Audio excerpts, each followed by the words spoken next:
ütlen ära siis selle vee kohta. Number 1 pudelis on see sama vesi, mis oli ka kannus eelmises kohas Metsamõisas. See on siis Metsamõisa kraanivesi. Number 2 on täpselt nii, nagu sildi peal ongi. Saaremaa vesi, see oli mul keldrist lihtsalt kriisivesi, ma võtsin selle sealt ära, et ma panen sinna uuema pudeli jälle asemele. Just.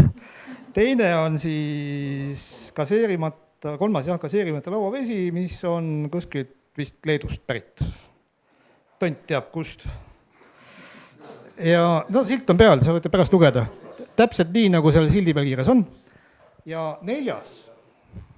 vesi tekitab kindlasti kahtlusi ja eelarvamust. Ja see on nüüd sihilikult toodud siia selleks, et võib-olla kellel on pistmist lastega, laste harimisega, keskkonnaharidusega, on see üsna õpetlik näide sellest, kuidas eelarvamused võivad teinekord teid rappa viia, kuna tegemist on selle sama esimese veega, Metsamõisa veega, mille sisse on pandud 3 tilka piima.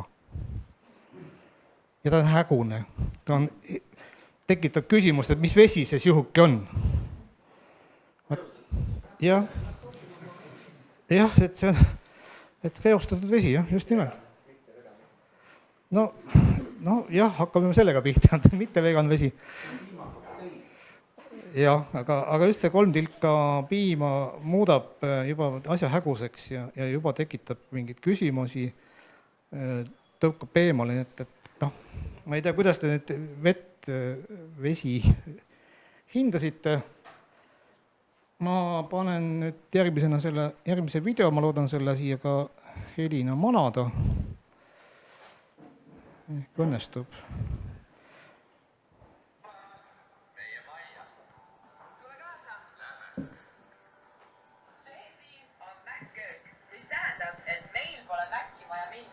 Ehk siis kõige maitsvamad hõrgutised tulevad just siit ahjust. Hopsti. Ja kuna meie majas on nii palju ruumi ja avarust, võiksime siin korraldada lausa tantsu ja laulupeo. Sa oled nõnda ilus, kui pellid kuule ilus, ju sellepärast armastan ma sind. Ja armastan ja annan suud ja surun rinnale, nii et ragisevad luud. Kui peaks juhtuma, et mõni külalistest tahab meile öösseks jääda, siis saame nad kas või sahtlisse mahutada.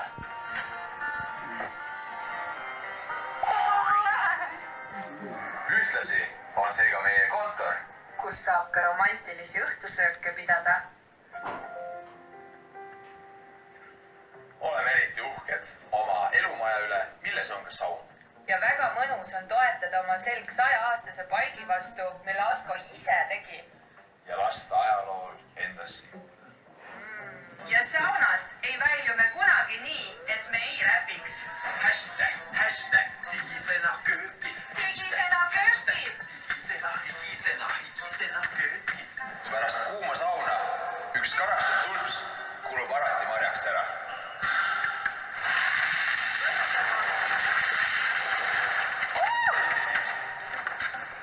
Ja sisse.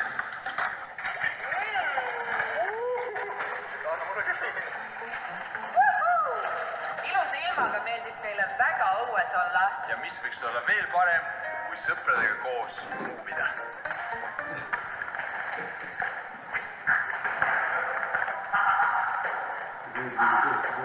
Selline tuli meie mõnus, hubane, ilus koduke. Palju ilusam, kui me arvasime. Jah. Absoluutselt kõik naabrid on väga palju pingutanud ja kõik väärivad võitu. Aga meile oleks see meie esimene päris oma kodu, mis ei oleks ka meie unistuste lõpp. Vaid see siit kõik algakski, siia tuleks. Movement keskus, kus me saaks korraldada laagreid lastele ja täiskasvanutele. Kuhu me teid kõiki saaksime tulevikus ka külla kutsuda ja kõik, kes sellel teekonnal on meiega olnud. Te olete meie kullaterakesed. Absoluutselt. Kui sa arvad, et me vääriks seda võitu, siis ära hoia ennast tagasi, võta telefon, helista ja anna kuuma. Aitäh teile!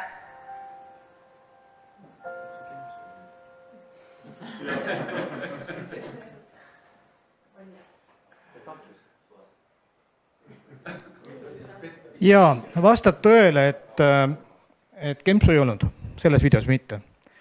Kui see hooaeg nüüd teles jooksis, siis need noored olid minu jaoks müüdud sellest hetkest, kui ma silmanurgast nägin ühte Biolani toodet. Ja pluss veel see juurde, et hästi palju öko ja mida kõike veel. Siis loomulikult tegin minagi ühe kõne, aga neid helistajaid oli rohkemgi ja nad võitsid. Saidki selle võidu. Kui nüüd päris aus olla, siis seesugust ökolahendust, et ilma veeta vetsu ka siis sellises prime time'is esitatavat teleproduktsiooni, mida siis raske rahaga toodetakse, et sellist ökovärki on tegelikult olnud ka varem. 2019 aastal, kui oli kamp nimega Aare ja Urmas, tegid ühte Peipsiäärset 2 konteineri kombot, et üks oli all, teine risti peal üleval.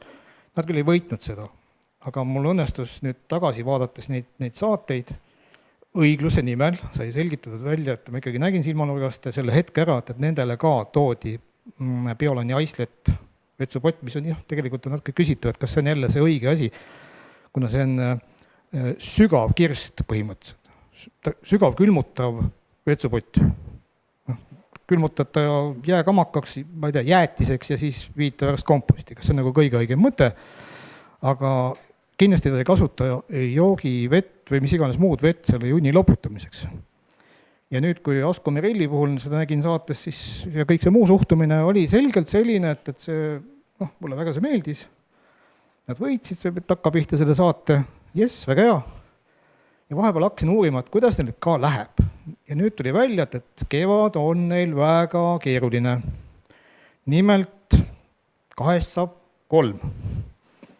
Mai teises pooles sündis juba järelkasv ja sellepärast neid siin ka ei ole, sest neil on muud mured ka kaelas. Palusin, et saatke mingisugunegi videotutvustus. Kuni veel enne lõunani ei olnud, ma mõtlesin, ma kogu selle sama jutuga piirdungi, kuid imet, 11.50 oli laekunud siis YouTube'i video, mida loomulikult tuleb ette kanda. Aga ma vaatan, kas ma saan selle telekale ka mingit häält juurde.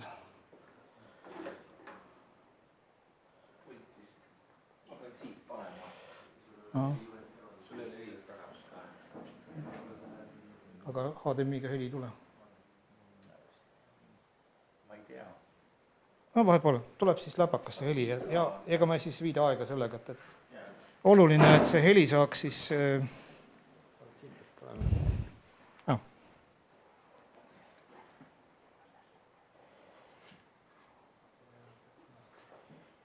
nii, jätta see asi peaks käima minema vaatama.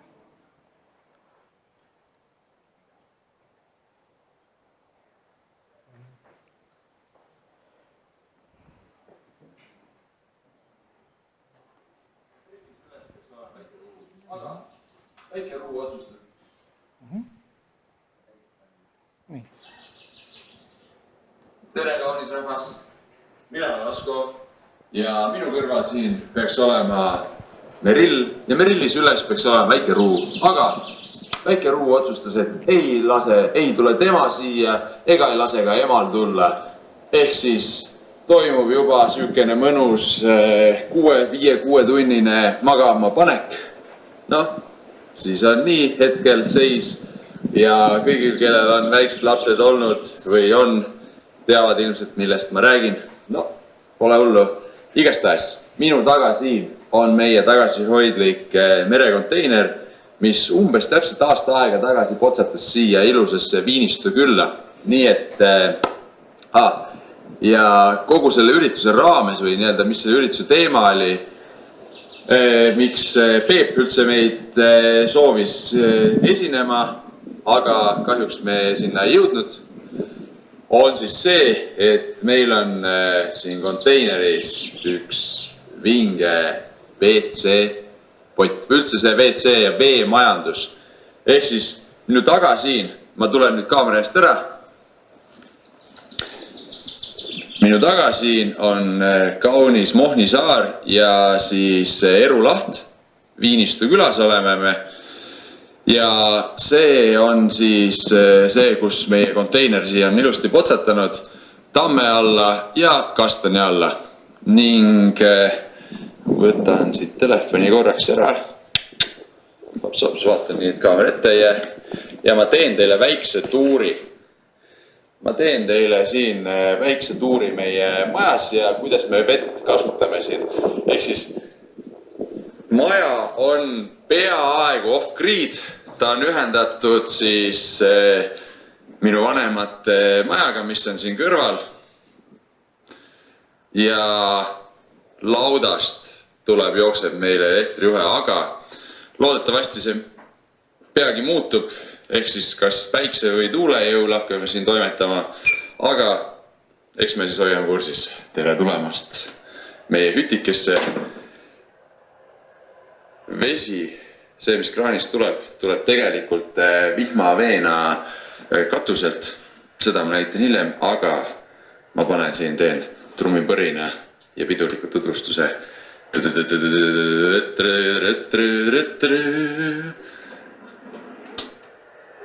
Te vaadake seda iludust, mis meil seisab siin. Täna ma viisin selle välja, aga me juba oleme jõudnud siia üht-teist ka sisse teha.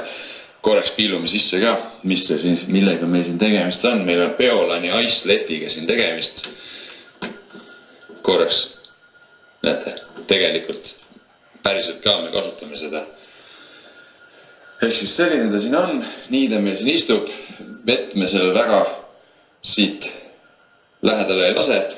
Täpselt ilusti konteinerisse mahtus ära niimoodi, et on duširuum. Plaks, läheb natukene kaugemale. On duširuum ja on saun, mida nagu iga õige eestlane, kellel on saun majas, kasutab. Siis meil saun, siukene riietehoiu ja lapsehoiu ruum niimoodi. Me oleme aasta aega seda vetsu kasutanud. Ma teen selle korraks uuesti lahti. Ma näitan siin üksikasju ka siis, mitte siis nii-öelda siis väljaheeti üksikasju, vaid kuidas siin see asi toimib. Ehk siis enne meil oli siin, vabandust, junnid. Nii, siin on ämber ka sees tegelikult. Ehk siis põhimõtteliselt ilma ilustamata, ma ütlen kohe ära, me situme ämbrisse, aga sellega oli niimoodi, et siin ennem olid siis nii-öelda talvel meil olid biolagunenud kilekotid, mida me kasutasime, aga need said meil otsa ja me vaatasime, et kurat, need on päris kallid on need kilekotid, et proovime alguses ilma. Ja praegu, kui on plusskraadid, siis on väga lihtne. Kui ämber saab täis, siis 2 tundi ämber sulab õues, kõik korras, keegi linnud nokkima ei tule ja siis me viime selle kenasti komposti ära, natukene mulda peale ja niimoodi aina see kasvab. Kompost on tehtud mul euroalustest. See on siit mingi 300 meetri kaugusel, 200-300 meetri kaugusel. Seda me hetkel vaatama ei lähe, vaid me lähme praegu maja taha. Niimoodi. Lähme maja taha, pööran korraks siit kaamera uuesti ümber. Hopsti. Veemajandus on muidu niimoodi, et siin oli vanaema kutsus seda loomade joogikaevuks. Ma vaatasin siia sisse eelmine aasta, siis kui suvel väga kuivad ilmad olid ja ma nägin siin sees ainult, näete, siin on vesi sees praegu ja ossa jutt, vesi on tõusnud lausa ühe rõnga võrra. Et meil oli siin praegu on üldse väga sükene nadi, vihmaga on väga nadi. Eks ma pumpasin siit ühe rõnga meile mai ja tünnidesse, et praegu on siit, pool rõngast on taastunud. See oli siis täiesti siin, eelmine aasta oli see täiesti, kuni alumise rõngani oli ta pinnast täis, ma hüppasin sisse, tõstsin 2 rõngast pealt maha, hüppasin sisse, kaevasin ja pidin ootama umbes 2 kuud. 2 kuud ootama, kuni suuremad sügisvihmad tulid ja täitsid kaevu uuesti ära. Niimoodi.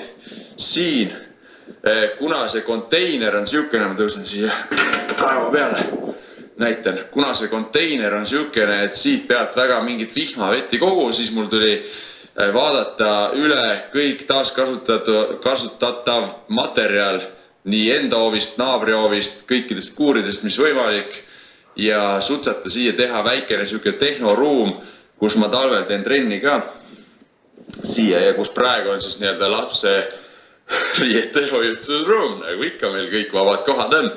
Vaatame sisse, mis toimub. Hopsti, nagu näete, plaksti, lapseriided, trennivõimalus, kuskil kivilõhkumiskirved, ehk siis see on niisugune nagu tehnoruum, hoiustusruum, asjad. Katuselt tuleb plaks vihmavesi, natuke enam, 22 ruutu on mul siis katusepinda, sealt tuleb kõik supsti näpuga hakkan tulema, vihmavesi jookseb siia kokku, seal on mul lehe ja sodikoguja, tuleb siia plaksti siin, on niisugune väikene nagu kahekordne topeltvõrk, mis võtab siis veel peenemad asjad kinni ja vaatame siia alla, mul on siin kaks pump ja filtrisüsteem ja 2000 liitrist IBC mahutit ja see kõik on soojustatud 20 centimeetri ulatuses penoga ja villa toppisin peale nii palju kui sain, sest et siin talvel pump on ka, pumba ümber jookseb madalvoolukaabel ja siis siin on külmavalvur kutsutakse seda, jah. Siuke süsteem, kuna, nii, ma pööran uuesti ümber, kuna siis on niimoodi, siin viinistul käib asi niimoodi, et nagu sa labida maasse lööd sa selle kivisse, see, kui suurde kivisse selle lööd, saad alles siis teada, kui sa seda kaevama hakkad, ehk siis umbes 10 senti, või siuke 5 senti mulla kamarat on siin ja ülejäänud on ainult rändrahnud ja väiksemad rändrahnud. Ehk siis seda süsteemi mul ei olnud võimalik kuidagi maa sisse panna ja hiljem sain teada, et ka IBC mahutid, isegi mis siis, et neil mingisugune asi ümber on, pigem maa sisse ei pane. Ehk siis tuli selline asi nagu siin, kõik siis nii-öelda loodusehitajad, ökoinimesed vaatavad, oi, penoplast, kivivill. No ma arvan, et kui te oleksite, see muidugi tõesti ei olnud mul esimene valik, aga see oli praegu minu mõistusega mu ainuke valik ja see ka tegelikult jäi talvel väheks, et mul nägu tulid nii-öelda esimesed krõvedavad külmad, kui see lükkas miinus mingi 15 sisse, siis mul oli põhimõtteliselt iga hommik oli niimoodi, ma pidin siin käima leeklambiga torusid soendamas ja panemas puhuri sisse, kuniks siis mingi paar nädalat läks aega selleks, et jõuda madalvoolukaablini ja siis külmavalvurini. Ja muidugi võib-olla elektrisäästu koha pealt see ei ole kõige parem, ma proovin järgmiseks talveks leida veel mingisuguse lahenduse, äkki toast kuidagi mingisuguse sooja õhku, midagi ma pean välja mõtlema, et ma tahaks saada natukene säästlikumaks seda asja siin, kuigi see ei olnud üldsegi nii-öelda kulukas ka, nii-öelda elektri mõttes siin. Selline ta on, selline meie süsteem, meil on kuivkäimla konteineris. Kui teil on küsimusi, küsige Instagramist Asko ja Merill. Vastame hea meelega kõikidele, kutsume külla vaatama, uuristama, keda huvitab siuke asi. Mina isiklikult ei tea kedagi, ma ei ole ka väga nagu kõvasti teinud uurimustööd, kas Eestis on midagi sellist, kellel on, kes tahab jagada, muljetada, siis Viinistu külas teab, kus meid leida. Kõigile teile seal nii-öelda väiksel festivalil väikest ja armastust. Tšau, tšau!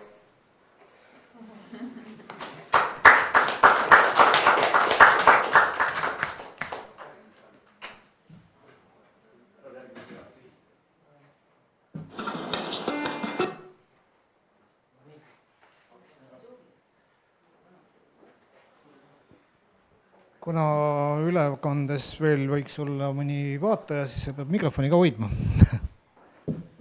heli käib läbi, jah, väga hea. No, kuna mina ei ole nüüd Asko ja Merilli mingi suuvooder, siis ega ma ei oskagi. Kellegi küsimusi on? Vist ei ole. Ma kahtlustan, et saavad joogivee selle vanemat majast ja üle õue.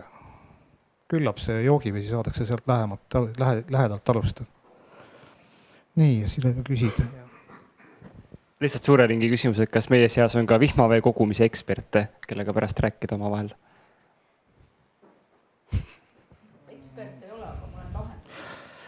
Vihmavee kogumise osas, mul oli selline kokkupuude, et aasta 2000, jumal küll, ma ei mäletagi, kus oli, hästi palju aastaid tagasi, kas oli 2008 vist, kui käisin abiks Saaremaal Kuutkaarma seebikoja, oli selline probleem, et perenaine Gea oli just lapse saanud, ei mäleta, mis see mehe nimi, inglane.